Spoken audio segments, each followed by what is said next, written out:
Biaya produksi atau production cost adalah faktor produksi yang harus dikorbankan dalam proses produksi untuk menghasilkan suatu produk. Biaya produksi biasanya difokuskan untuk mengelola bahan baku menjadi produk siap jual. Pengeluaran biaya produksi harus disesuaikan dengan tujuan perusahaan agar lebih efektif dan efisien. Tetapi tidak semua pengeluaran perusahaan adalah biaya produksi. Berikut jenis-jenis biaya produksi. Yang pertama adalah biaya bahan baku, yang kedua biaya tenaga kerja langsung, yang ketiga biaya tetap, yang keempat biaya variabel, yang kelima biaya rata-rata, yang keenam biaya marginal, dan yang ketujuh adalah biaya total. Total revenue atau penerimaan total merupakan seluruh penerimaan produsen dari hasil penjualan. Total revenue bisa dihitung dengan rumus TR sama dengan P ditambah Q.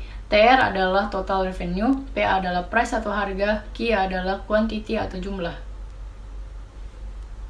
Kemudian ada total cost. Total cost merupakan biaya keseluruhan yang dikeluarkan perusahaan dalam proses produksi. Total cost dapat dihitung dengan cara TC sama dengan TFC ditambah TVC. TC yang berarti total cost, TFC adalah total fixed cost, dan TVC adalah total variable cost.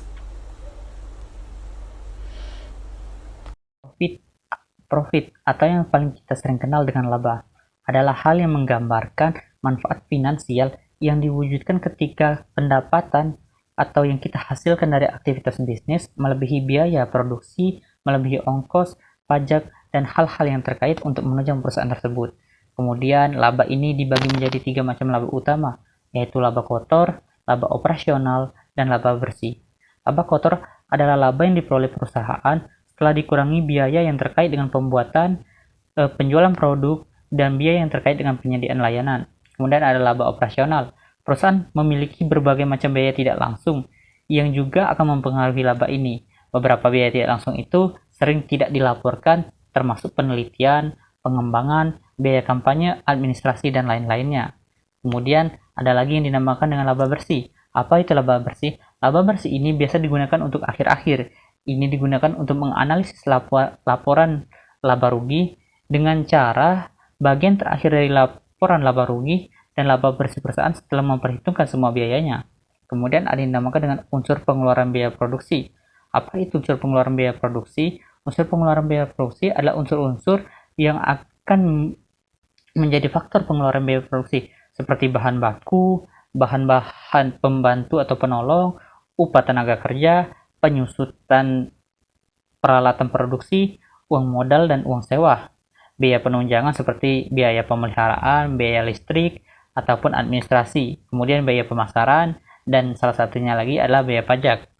Kemudian setelah kita mempunyai unsur-unsur tadi, kita juga harus ada yang dinamakan dengan penentuan biaya. Penentuan biaya produksi dibagi atas 3, yaitu biaya historis, biaya sebelum pembuatan, dan yang paling utama harga pokok standar. Apa itu biaya historis? Yaitu penentuan biaya produksi dengan mengumpulkan semua biaya yang telah terjadi dan diperhitungkan setelah operasi pembuatan produk selesai. Biaya sebelum pembuatan adalah suatu cara penentuan biaya pembuatan produk sebelum produk tersebut dijual ataupun dibuat. Biaya ini terbagi atas 2 hal, yaitu biaya anggaran dan biaya standar. Kemudian terakhir adalah harga pokok standar. Harga pokok standar ialah yang ditentukan sebelum proses produksi dilaksanakan. Tujuannya adalah untuk pengendalian biaya dan jika memungkinkan untuk menguranginya, pengukuran efisiensi, penyederhanaan prosedur pembiayaan, penilaian persediaan, dan salah satu yang terakhir adalah penentuan harga jual. Baik, saya Helena Ditala Fitri akan menjelaskan mengenai materi selanjutnya yaitu rumus hitungan biaya produksi. Rumus biaya hitungan produksi sendiri dibagi menjadi 3. Yang pertama adalah rumus biaya total atau TC. Yang kedua adalah biaya rata-rata total atau AC dan biaya marginal atau MC. Di sini kita bisa lihat ya mengenai pengertiannya sendiri. Lalu selanjutnya mengenai tentang perlambangan rumus biaya produksi, yaitu yang pertama adalah biaya tetap rata-rata AFC itu sama dengan TFC per Q. Yang kedua adalah biaya variabel rata-rata AVC atau sama dengan TVC per Q. Yang ketiga adalah biaya total rata-rata AC sama dengan TC per Q. Yang keempat adalah biaya marginal yaitu MCN sama dengan TCN dikurang TCN min 1 atau TC per Q. Dan di sini ada contoh soal. Yang pertama, contoh soal penggabungan 4 rumus, yaitu soalnya adalah sebuah perusahaan memiliki biaya produksi yaitu total fixed cost dan total variable cost untuk jangka pendek seperti ditunjukkan pada tabel di samping. Tentukan nilai minimum untuk biaya tetap rata-rata AFC, biaya variabel rata-rata AVC, biaya total rata-rata ATC, dan biaya marginal MC. Dan di sini tabelnya sudah dijelaskan ya. Mari kita lakukan pembahasan soal, yaitu yang mengenai yang pertama harus menghitung biaya produksi total terlebih dahulu atau TC. Biaya total TC sama dengan TC sama dengan TFC plus TVC. Untuk Q sama dengan 0, maka TC adalah TC sama dengan 60 plus 0 sama dengan 0. Untuk Q sama dengan 1, maka TC adalah TC sama dengan 60 plus 70 sama dengan 130, dan seterusnya sampai Q sama dengan 10. Lalu pembahasan soal selanjutnya, yang kedua adalah menghitung biaya tetap rata-rata atau AVC. AVC sama dengan TFC per Q, itu rumusnya ya teman-teman. Dan untuk Q sama dengan 1 dan TFC sama dengan 60, maka AFC adalah 60 dibagi 1, itu kan sama dengan 60 ya. Dan untuk Q sama dengan 2 dan TFC sama dengan 60, maka AFC adalah 60 dibagi 2 sama dengan 30, dan seterusnya sampai Q sama dengan 10, itu syaratnya ya. Dan selanjutnya adalah menghitung biaya variabel rata-rata AVC. Nah, itu dengan rumus AVC sama dengan TVC per Q. Untuk Q sama dengan 1 dan TVC sama dengan 70, maka AVC adalah 70 dibagi 1 sama dengan 70. Dan untuk Q sama dengan 2 adalah TVC sama dengan 95. Maka AVC adalah 95 itu dibagi 2 sama dengan kan 47,5. Nah, itu dihitung seterusnya sampai mendapatkan Q sama dengan 10. Lalu pembahasan soal selanjutnya adalah biaya total rata-rata atau ATC. ATC sama dengan TC per Q. Misalkan Q sama dengan 1 dan TC 130, maka ATC adalah 130 dibagi 1, yaitu 130. Dan selanjutnya ada Q sama dengan 2 dan TC sama dengan 155, maka ATC adalah 155 dibagi 2, yaitu 77,5, dan seterusnya sampai Q sama dengan 10. Lalu menghitung biaya marginal atau marginal cost atau MC adalah ini adalah penghitungan terakhir, yaitu MC sama dengan TC2 min TC1 per Q2 min Q1. Untuk Q2 sama dengan 1, Q1 sama dengan 0, dan TC2 sama dengan 130. TC1 sama dengan 60, maka MC adalah 130 itu dibagi 130 dikurang 60 di dalam kurung 1 dikurang 0.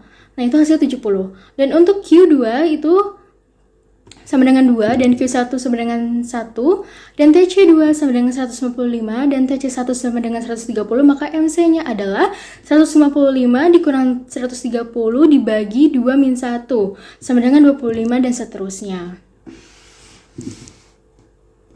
Nah, di sini kita akan membahas pemaksimuman keuntungan, atau dalam slide ini juga syarat keuntungan maksimum. Di sini kita menggunakan dua pendekatan, yakni hasil penjualan total atau dihitung menggunakan total penjualan dikurangi dengan biaya produksi. Juga di pendekatan kedua, yakni hasil penjualan marginal. Di sini keuntungan itu diartikan sebagai tambahan penjualan total dikurang dengan tambahan biaya, atau tingkat produksi marginal cost sama dengan marginal review. Nah, di sini kita akan melihat kemungkinan yang terjadi terkait dengan konsepsi keuntungan, yakni di jangka pendek itu ada 4 kemungkinan. Yang pertama, mendapat untung luar biasa. Untung luar biasa ini diartikan sebagai hasil penjualan yang melebihi biaya produksi. Yang kedua, mendapatkan untung normal, yakni hasil penjualan sama dengan biaya produksi, yang artinya hasil penjualan hanya menambal biaya produksi. Yang ketiga, mengalami kerugian namun tetap bisa dihandle dengan baik.